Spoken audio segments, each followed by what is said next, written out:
So hello and welcome to this session of ICT virtual classroom. ICT virtual classroom के इस session में आप सभी का स्वागत है। मेरा नाम है Rajesh Chamola, teacher science ICT virtual classroom Dehradun से। और इस सेशन में हम लोग बात करते हैं क्लास 10th के विज्ञान के बारे में, कक्षा 10 साइंस। सो डियर स्टूडेंट्स, आज की क्लास में हम लोग एक ऐसे टॉपिक के ऊपर बात करने वाले हैं जो कि आपके बोर्ड एग्जाम के पॉइंट ऑफ व्यू से काफी ज्यादा इंपॉर्टेंट रहने वाला है। अक्सर इस चैप्टर से आपके पास क्वेश्चंस पूछे जाते हैं और इस खास टॉपिक से भी आपके पास क्वेश्चन पूछे जाते हैं। आज हम देखेंगे उत्तल दर्पणों द्वारा प्रतिबिंब बनने की जो प्रक्रिया है वो कैसे होती है, उत्तल दर्पणों द्वारा किस प्रकार के प्रतिबिंब बनते हैं उनको किरण आरेख के द्वारा समझेंगे। साथ ही साथ उत्तल और अवतल दर्पण के उपयोग भी देखेंगे, यानी uses of concave and convex mirror. Okay, so आज की क्लास हमारे लिए इंपॉर्टेंट रहने वाली है। एग्जाम में हर साल जो यूजेज है कॉनकेव और कॉन्वेक्स मिरर का, स्फेरिकल मिरर के यूजेज से रिलेटेड, गोलीय दर्पणों के उपयोग से संबंधित एक न एक क्वेश्चन आपको देखने को मिल जाता है। तो चलिए आज इस टॉपिक को अच्छे से कवर अप करते हैं और अच्छे से समझते हैं। चलते हैं स्मार्ट बोर्ड की स्क्रीन पर। So dear students, first of all हम लोग समझेंगे अवतल दर्पण के उपयोग।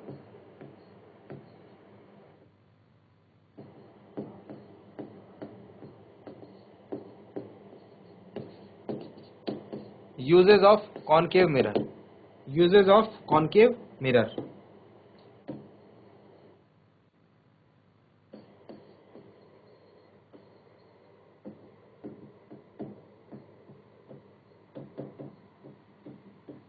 चलिए, सो हमने देखा था किस प्रकार से किरण आरेख जो है अवतल दर्पणों में बनते हैं।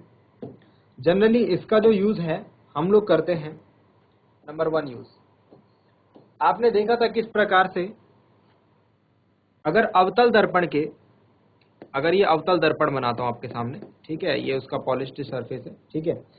अगर इसके परावर्तक पृष्ठ पर सपोज ये, चलिए दोबारा से कंस्ट्रक्ट करते हैं। ये हमारा यहाँ पर क्या होता था, ध्रुव होता था, यहाँ पर हमारा फोकस होता था और यहाँ पर हमारा वक्रता केंद्र होता था, है ना। तो सपोज हम बात करें कि अगर फोकस से जो किरणें हैं वो इस प्रकार से दर्पण के परावर्तक पृष्ठ पर गिरे तो उसके बाद क्या होगा। हमने ये चीज देखी है, फोकस से आने वाली किरणें जो हैं परावर्तक पृष्ठ से परावर्तित होने के बाद मुख्य अक्ष के समांतर हो जाती है, इस प्रकार से parallel to the principal axis हो जाती है। तो हमको क्या मिलता है, यहां पर हमको मिलता है समांतर प्रकाश पुंज, एक तीव्र प्रकाश पुंज, यानी कि पैरेलल बीम ऑफ लाइट हमको देखने को यहां पर मिल जाती है, ठीक है। तो हम लोग इसका यूज कहां पर करते हैं जनरली, आपको अगर आइडिया हो, आपको अगर थोड़ा बहुत ध्यान आ रहा हो, तो ऐसे एक डिवाइस होता है हमारे पास, ठीक है, आगे से ऐसे बंद होता है, ऊपर से उसमें बटन होता है, तो उसमें सेम यही काम होता है, इसे कहते हैं हम टॉर्च, ठीक है। तो टॉर्च और टॉर्च जैसे जो अदर उपकरण हैं जिनमें कि हम लोग समांतर प्रकाश पुंज को प्राप्त करते हैं, ओके, उसे हम कहते हैं अवतल दर्पण। अवतल दर्पण से संबंधित उपयोग है वो, ठीक है। तो सबसे पहले लिखेंगे इनका उपयोग,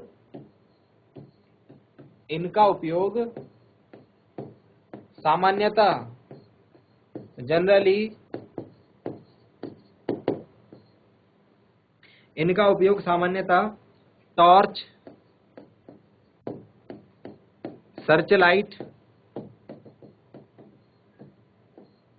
तथा वाहन के अग्रदीपों में हेडलैम्प, वाहन के अग्रदीपों में, अग्रदीप बोलते हैं जो आगे सबसे, गाड़ी के सबसे आगे लाइट होगी उसे ना हेडलाइट बोलते हैं उसे, आई थिंक, यस, हेडलाइट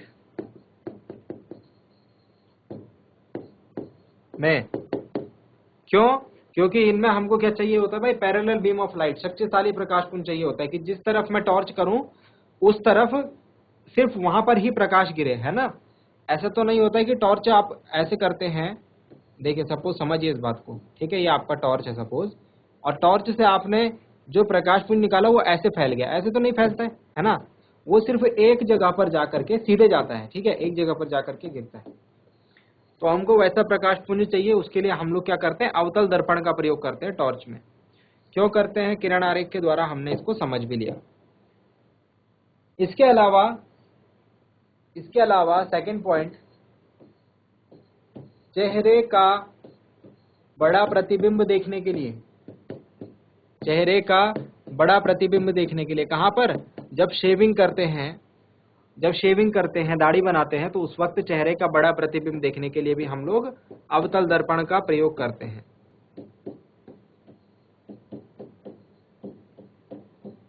ठीक है, तो इस बात को समझेंगे। चेहरे का बड़ा प्रतिबिंब देखने के लिए हम लोग इसको शेविंग मिरर्स के रूप में यूज करते हैं, दाढ़ी बनाने वाले शीशे के रूप में, शेविंग मिरर्स। इस बात को समझेंगे। आपने देखा था, अगर हम लोग जो वस्तु है, वस्तु को कहां पर रखते हैं, दर्पण के फोकस और सी के बीच, है ना, फोकस और वक्रता केंद्र के बीच। देखो ऐसे है दर्पण, ये रहा अवतल दर्पण, ठीक है, और यहाँ पर है उसका फोकस, यहाँ पर है पॉइंट P ध्रुव, और यहाँ पर है उसका वक्रता केंद्र। तो अगर आप जो है अपने चेहरे को यहाँ पर रखोगे ना, तो प्रतिबिंब इधर बनता था और बड़ा बनता था। कैसा बनता था, बड़ा बनता था, है ना। तो इस प्रॉपर्टी का यूज करके हम लोग अपने चेहरे का बड़ा प्रतिबिंब देख लेते हैं।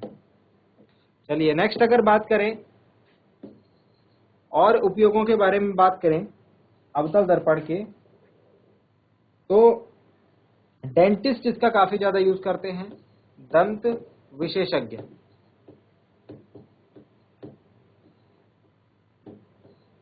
डेंटिस्ट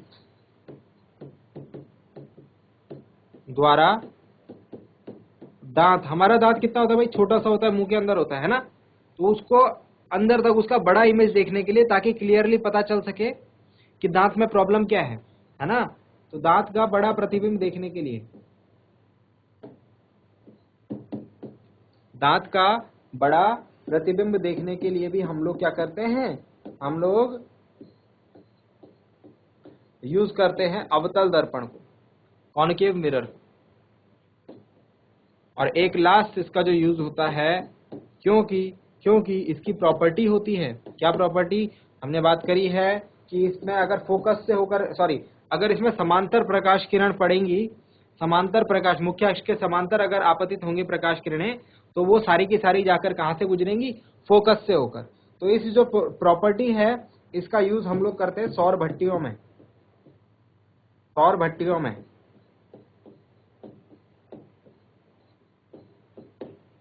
सौर भट्टियों में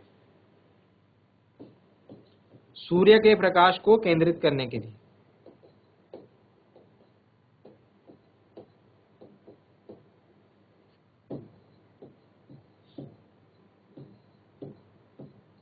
केंद्रित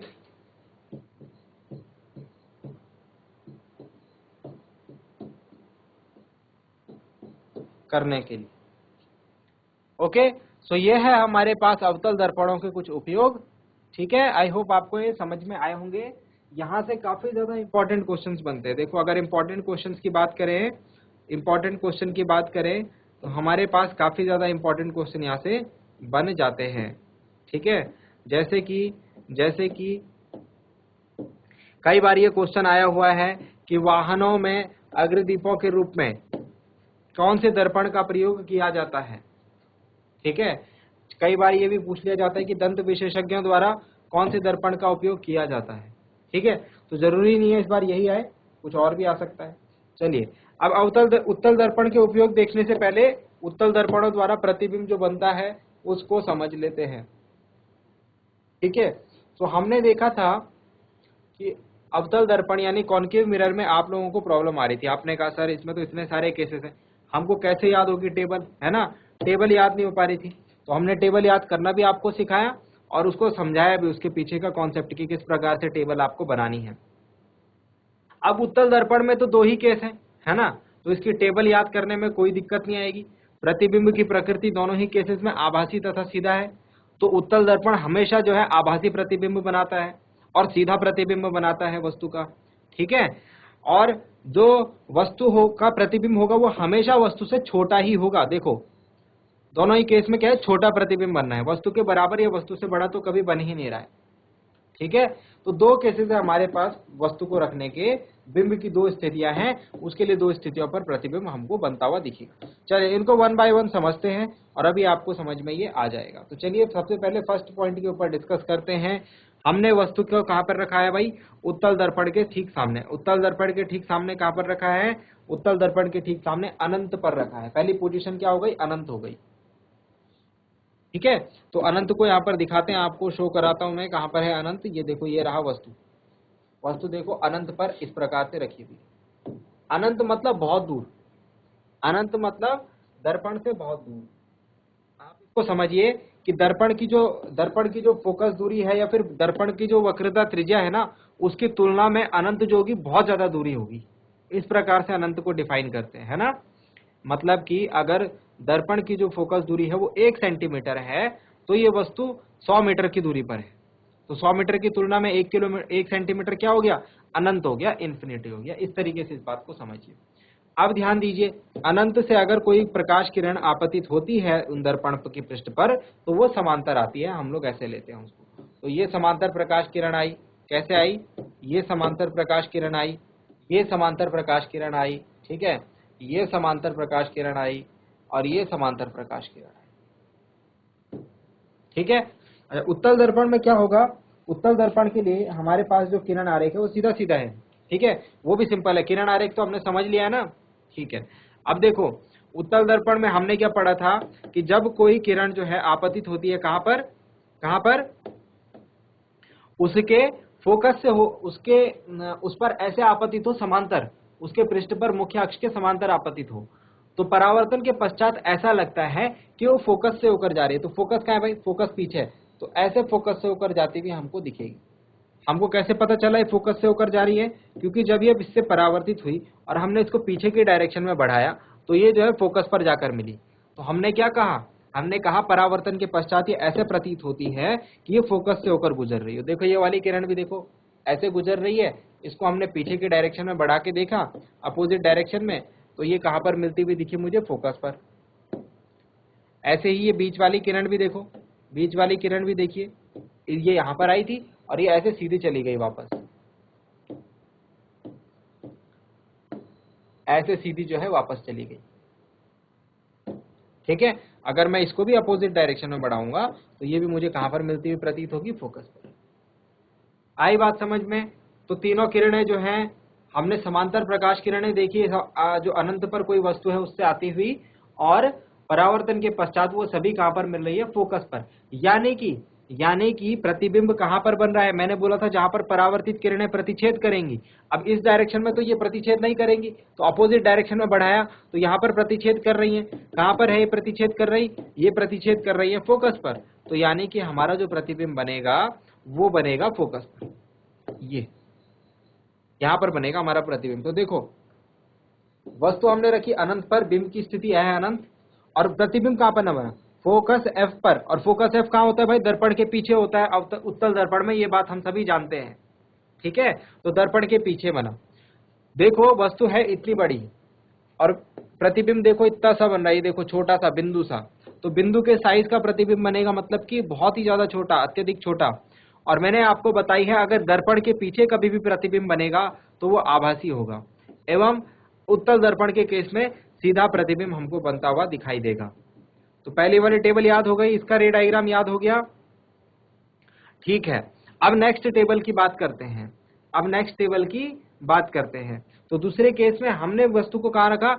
अनंत से आगे रख लो और दर्पण के सामने कहीं भी रख लो, मतलब यहां रख लो, यहां रख लो, यहां रख लो, यहां रख लो, यहां रख लो, यहां रख लो। मतलब अभी जो है अनंत पर नहीं है, अभी जो है इन्फिनिटी पर नहीं है ऑब्जेक्ट। ठीक है, तो चलिए अब देखते हैं इसका जो प्रतिबिंब है वो किस प्रकार से बनता है। तो देखो ये रही हमारी वस्तु, ये हमारी वस्तु ए बी। ठीक है, हम दो क्या लेंगे इससे? दो किरणें इससे आपतित करवाएंगे दर्पण के पृष्ठ पर। तो देखो एक तो मैंने कैसी ली है? एक मैंने ऐसी ली है जो समांतर हम लेते ही है ना, एक समांतर आपतित किरण ली है, और एक मैंने इस प्रकार से ली है कि मानो ऐसा लग रहा है वो कहां से जा रही हो, वो कहां से आती हुई प्रतीत हो रही है, कहां को जाती हुई प्रतीत हो रही है? सेंटर ऑफ कर्वेचर को, वक्रता केंद्र को। देख पा रहे हैं सभी? तो पहली किरण के साथ क्या होगा? पहली आपतित किरण के साथ परावर्तित किरण किस प्रकार से मिलेगी मुझे? जो समांतर आती है वो इस प्रकार से जाती है बाहर की ओर, जो समांतर गिरती है उत्तल दर्पण के पृष्ठ पर वो ऐसे जाती है। और अगर उसे विपरीत दिशा में बढ़ाया जाए, उस परावर्तित किरण को विपरीत दिशा में बढ़ाया जाए, तो ऐसा लगता है मानो वो फोकस से होकर गुजर रही हो, फोकस से गुजरती हुई प्रतीत होती है। ठीक है। और दूसरी देखो, दूसरी कहां से आ रही है भाई, वक्रता केंद्र से होकर आ रही है। दूसरी कहां से आ रही है, वक्रता केंद्र से होकर आ रही है। तो ये ठीक इसी से गुजर जाएगी वापस, इसी लाइन में ऐसे।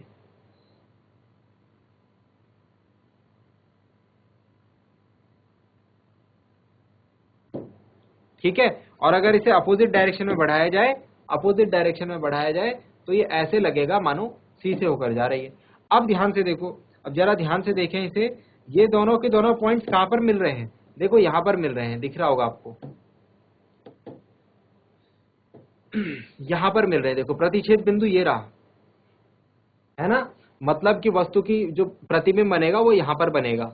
ठीक है। किस किस के बीच में, एफ और पी के बीच में। तो देखो जरा ध्यान से, अनंत तथा दर्पण के ध्रुव पी के बीच हमने कहीं पर भी रखा ऑब्जेक्ट, कहीं पर भी रख लो, जो प्रतिबिंब की स्थिति रहेगी वो हमेशा क्या रहेगी, पी तथा एफ के बीच। कहां, दर्पण के पीछे। ये तो आप याद रख लो, दर्पण के पीछे ही प्रतिबिंब बनेगा उत्तल दर्पण के केस में। और कैसा है भाई, वस्तु इतनी बड़ी है और दर्पण इतने, जो प्रतिबिंब बना है वो इतना सा बना है, छोटा सा। जो दर्पण का प्रतिबिंब है वो क्या है, छोटा है। और आभासी तथा सीधा तो है ही, सीधा देखने को हमको मिल रहा है, प्रतिबिंब भी ऐसे बना, वस्तु भी ऐसे रखी हुई थी, है ना। और आभासी क्यों बोल रहे हैं, क्योंकि ये दर्पण के पीछे बना है। आई होप आपको ये बातें समझ में आई होंगी। तो इस प्रकार से आपको जो टेबल है वो याद करनी है, वो क्या करनी है, याद करनी है। तो दोनों टेबल्स याद हो गई हमें। ठीक है। चलिए अब हम लोग देखते हैं, अब हम लोग देखते हैं उत्तल दर्पण के उपयोग। तो हेडिंग डालेंगे उत्तल दर्पणों के उपयोग, यूजेज ऑफ कॉन्वेक्स मिरर।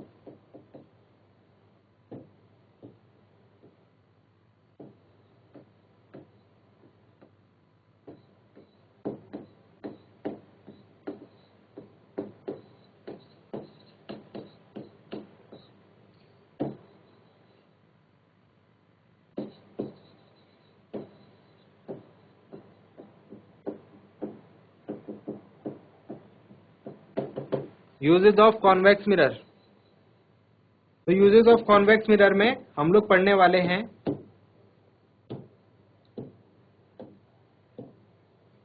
सबसे पहले नंबर 1, उत्तल दर्पण के उपयोग में सबसे पहला और सबसे इंपॉर्टेंट उपयोग इसका होता है वाहनों के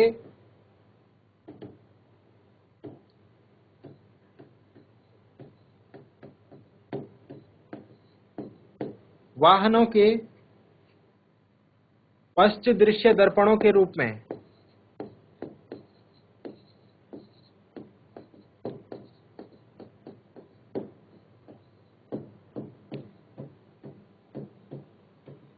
पश्च दृश्य दर्पणों के रूप में, इसका सीधा सीधा मतलब ये हुआ कि जब कभी जो है गाड़ी चलाते हैं कोई ड्राइवर या फिर कोई व्यक्ति, तो उसके पास आगे देखने के लिए तो पूरा व्यू होता है, आगे का पूरा दृश्य वो देख सकते हैं। लेकिन अगर उनको ये पता लगाना हो कि उनकी गाड़ी के पीछे कौन सी गाड़ी आ रही है, 1 मिनट, इस गाड़ी को और अच्छा बनाते हैं।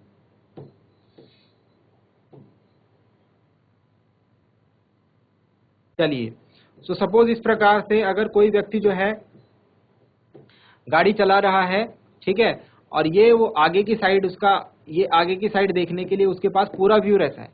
लेकिन पीछे से अगर कोई गाड़ी आ रही है, पीछे से अगर कोई गाड़ी आ रही है, तो इसका पता इस ड्राइवर को कैसे चलेगा। तो इसके पास क्या होते हैं, मिरर लगे होते हैं। क्या लगे होते हैं, मिरर लगे होते हैं गाड़ी पर। ठीक है, यहाँ पर और साइड पर 2 मिरर लगे होते हैं। ये दोनों मिरर जो है पीछे का दृश्य देखने का काम करते हैं, पीछे का दृश्य बताते हैं ड्राइवर को कि पीछे कौन सी गाड़ी आ रही है या फिर नहीं आ रही है। ठीक है, इनमें हम लोग उत्तल दर्पण का प्रयोग करते हैं, कॉन्वेक्स मिरर का प्रयोग करते हैं। क्यों करते हैं, जरा सोच के देखते हैं, जरा समझ के देखते हैं। वापस चलते हैं अपने रे डायग्राम पर। देखो, देखिए, पीछे से अगर कोई भी वस्तु आ रही होगी तो या तो वो बहुत दूर होगी, या तो वो क्या होगी, या तो वो बहुत दूर होगी या तो फिर वो दर्पण के पास में होगी कहीं पर, है ना, यानी कि गाड़ी के पास में होगी। तो भाई हमें ये बात पता है, अभी अभी हमने देखी है डियर स्टूडेंट्स, कि प्रतिबिंब का साइज जो होता है वो सदैव छोटा बनता है, यानी कि पीछे का बहुत बड़ा क्षेत्रफल जो है वो ये दर्पण छोटा करके दिखा देता है साइज। अब उस एरिया में कितनी गाड़ियां चल रही हैं वो जो है आराम से ड्राइवर देख सकता है। तो इस प्रॉपर्टी का यूज करके ये हमेशा जो है छोटा ही बनाता है। जो अवतल दर्पण था वो कभी छोटा कभी बड़ा प्रतिबिंब बना रहा था ना, लेकिन उत्तल दर्पण यानी कि जो कॉन्वेक्स मिरर है वो हमेशा वस्तु से छोटा प्रतिबिंब बनाता है। इसीलिए इसको हम लोग वाहनों के पश्च दृश्य दर्पणों के रूप में यूज करते हैं, ताकि जो है ड्राइवर को अपने पीछे आ रही गाड़ी की पूरी पूरी जानकारी मिल जाए। ठीक है, नेक्स्ट जो है, नेक्स्ट पॉइंट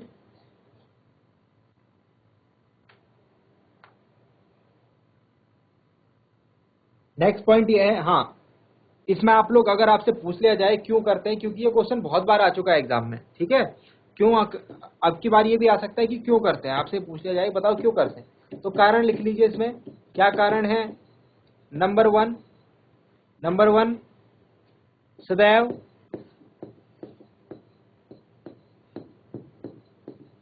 वस्तु से छोटा प्रतिबिंब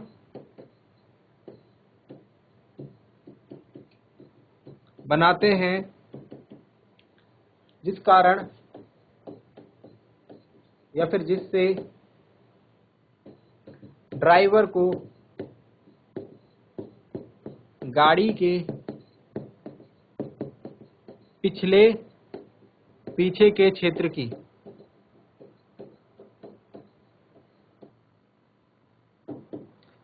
पीछे के क्षेत्र से आ रही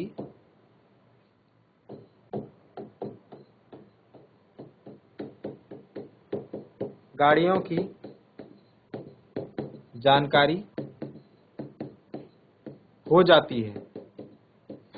एक तो ये है इसका कारण, दूसरा कारण ये भी है कि ये सदैव सीधा प्रतिबिंब बनाता है।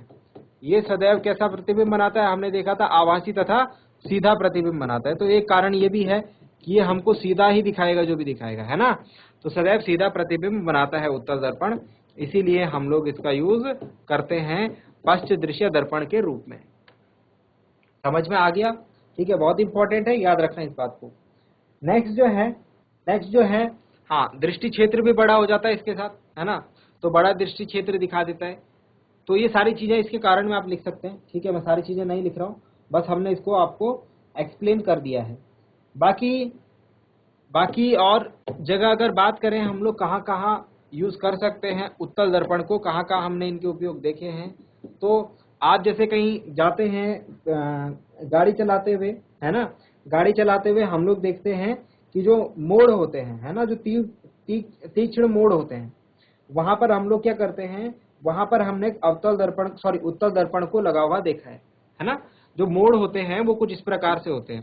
तो अगर कोई गाड़ी यहाँ से आ रही है, इस तरफ से आ रही है, ठीक है, तो उसको नहीं पता लग पाएगा कि इधर से कौन सी गाड़ी आ रही है। तो इसके लिए हम क्या कर देते हैं, यहाँ मोड़ पर ऐसे एक उत्तल दर्पण लगा देते हैं, जिसमें कि इधर वाली गाड़ी को इसका प्रतिबिंब दिख जाता है और इधर वाली गाड़ी को इधर वाले का प्रतिबिंब दिख जाता है। तो पता लग जाता है कि कौन सी गाड़ी जो है आ रही है। ठीक है, तो वहां पर जो है वो अपनी सतर्कता, अपनी सेफ्टी जो है उस हिसाब से देख लेते हैं।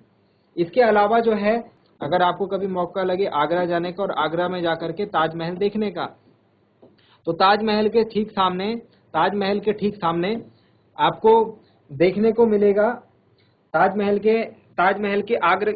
की साइड एक दीवार है और वहां दीवार पर आपको एक ऐसा उत्तल दर्पण लगा हुआ मिलेगा, जिसमें आप एक फिक्स एंगल पर, एक जगह पर खड़े हो जाएं तो आपको इस दर्पण के अंदर पूरा ताजमहल दिख जाएगा। इस दर्पण के अंदर पूरा ताजमहल देखने को मिलेगा। ठीक है, क्यों? क्योंकि कॉन्वेक्स मिरर है, उत्तल दर्पण है, और बड़े क्षेत्रफल को इसका दृष्टि क्षेत्र क्या होता है, बड़ा होता है ना, तो बड़े क्षेत्र का ये छोटा प्रतिबिंब जो है बना लेता है। ओके, समझ में आ गई है बात? ठीक है, तो ये रहे इससे रिलेटेड कुछ इंपॉर्टेंट पॉइंट्स। तो उत्तल दर्पण की जो यूजेस हैं वो काफी सारे हैं। आपसे क्वेश्चन इसमें कंफ्यूज करने के लिए इस तरीके से पूछ लिया जाता है। तो मैं आपको क्लियर कर देता हूं एक डाउट, ठीक है, काफी सारे बच्चों के मन में रहता है। वाहनों में दोनों मिरर यूज होते हैं। वाहनों में दोनों प्रकार के दर्पणों का हम लोग यूज करते हैं। वाहनों में, नोट करके लिख सकते हैं इसको, उत्तल दर्पण भी यूज करते हैं और अवतल दर्पण भी यूज करते हैं, ठीक है। तो वाहनों में उत्तल और अवतल दोनों दर्पणों का प्रयोग होता है, यानी कॉन्वेक्स और कॉनकेव दोनों मिरर्स का यूज हम करते हैं। उत्तल दर्पण का यूज हम करते हैं पश्च दृश्य दर्पण के रूप में, पश्च दृश्य दर्पण, ठीक है। और अवतल दर्पण का हम लोग यूज करते हैं हेडलाइट में, अग्रदीप में, गाड़ी के अग्रदीपों में। तो इस बात को ध्यान रखेंगे, ठीक है। क्वेश्चन कौन सा पूछा गया है गाड़ियों से संबंधित, उस हिसाब से आपको आंसर करना है। आई होप यहां तक आपको बातें समझ में आ गई होंगी, ठीक है। आपका क्वेश्चन भी आपके पास इस प्रकार से आता है, हम वाहनों में उत्तल दर्पण को पश्च दृश्य दर्पण के रूप में वरीयता क्यों देते हैं, ठीक है। ऐसा क्वेश्चन आ सकता है आपके पास एग्जाम में। तो आप उसमें आंसर लिखेंगे कि वरीयता, देखो इसमें आपको क्वेश्चन में बता रखा है कि पश्च दृश्य दर्पणों के रूप में वरीयता देते हैं, आपसे कारण पूछा हुआ है। तो आप बोलेंगे तीन कारण लिखेंगे। नंबर 1, क्योंकि ये वस्तु से हमेशा छोटा प्रतिबिंब बनाते हैं, दृश्य क्षेत्र बड़ा होता है, ठीक है, जो व्यू है, व्यू साइड जो होती है वो बड़ी होती है। इसके अलावा यह सदैव वस्तु का सीधा प्रतिबिंब बनाते हैं, ठीक है, सदैव वस्तु का सीधा प्रतिबिंब बनाते हैं। इन 2-3 कारणों की वजह से हम लोग क्या करते हैं, उत्तल दर्पण को वरीयता देते हैं वाहनों में पश्च दृश्य दर्पण के रूप में। तो हमने आज बहुत इंपॉर्टेंट चीजें समझी, हमने अवतल दर्पण के उपयोग देखे, उत्तल दर्पण के उपयोग देखे, ठीक है, और साथ ही साथ उत्तल दर्पण द्वारा जो प्रतिबिंब का बनना है उसकी प्रकृति, स्थिति और आपेक्षिक साइज के बारे में उनके किरण आरेख द्वारा चर्चा करी, ठीक है। सो आई होप जो बातें आपको बताई गई हैं आज वो आपकी समझ में आई होंगी, आपको इंटरेस्टिंग लगी होंगी और आपने क्लास में ध्यान दिया होगा। इनको नोट डाउन करें, घर से एक बार रिवाइज करें और याद करके रखें। आपके एग्जाम में ये काफी इंपॉर्टेंट साबित होने वाली है। आज के लिए इतना ही, मिलते हैं अगली क्लास में एक नए और इंटरेस्टिंग टॉपिक के साथ। क्लास से जुड़ने के लिए आप सभी का बहुत बहुत धन्यवाद। Thank you very much and have a nice day.